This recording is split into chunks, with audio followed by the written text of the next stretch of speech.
आपण पाहत आहोत जनकार्य न्यूज, जनतेच्या न्याय हक्कासाठी लढणारं एकमेव न्यूज चॅनल जनकार्य न्यूज। आमदार रोहित पवारांकडून दत्तच्या क्षारपड जमीनमुक्ती प्रकल्पाचे कौतुक, महिलांच्या बीज भंडारालाही दिली भेट। दत्त उद्योग समूहाचे प्रमुख गणपतराव पाटील यांच्या मार्गदर्शनाखाली सुरू असलेले क्षारपडमुक्त जमिनीचे काम दिशादर्शक आहे।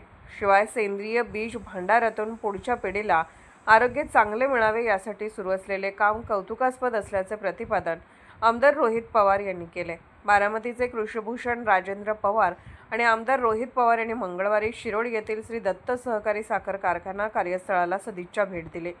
यावेळी त्यांनी दत्त उद्योग समूहाचे प्रमुख उद्यान पंडित गणपतराव पाटील यांच्या मार्गदर्शनाखाली कवटेगुलंद राबवलेल्या क्षारपड जमीन मुक्ती प्रकल्पाची आणि शेरशाळ येथील महिला सेंद्रिय बीज भंडाराची प्रत्यक्ष पाहणी करून या उपक्रमाचे विशेष कौतुक केले।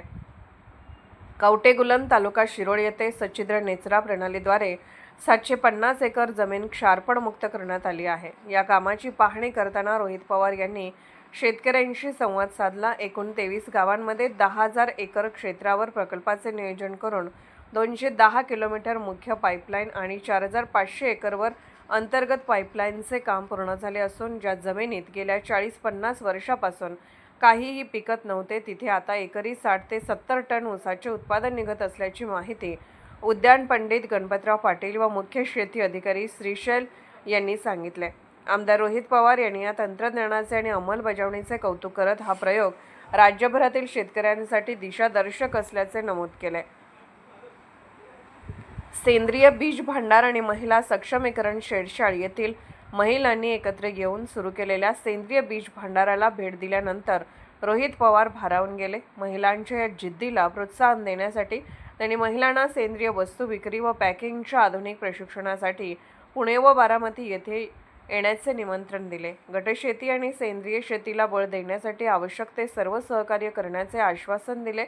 गणपतराव पाटील यांच्या मार्गदर्शनाखाली सुरू असलेले हे प्रयोग सामान्य शेतकऱ्याला आर्थिक समृद्धीकडे नेणारे आहेत। दत्तचा क्षारपड मुक्तीचा प्रकल्प दिशादर्शक असून हा प्रकल्प बारामती या भागातही राबवता येईल असे आमदार पवार यांनी सांगितले।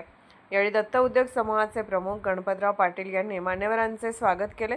कार्यक्रमास दत्तचे अध्यक्ष रघुनाथ पाटील, उपाध्यक्ष शरदचंद्र फाटक, संचालक भैयासाहेब पाटील, दरगू गावडे, विजय सूर्यवंशी, प्रमोद पाटील, संजय पाटील, ऊस विकास अधिकारी AS पाटील, इंजिनियर सुदर्शन तकडे, अशोक पाटील, वरुण पाटील, दरगू गावडे, रावसो चौगले, गजानन चौगले, अविनाश कदम, किरण संगपाळ यांच्यासह कारखान्याचे अधिकारी आणि बीज भंडारातील महिला सदस्य, शेतकरी मोठ्या संख्येने उपस्थित होते।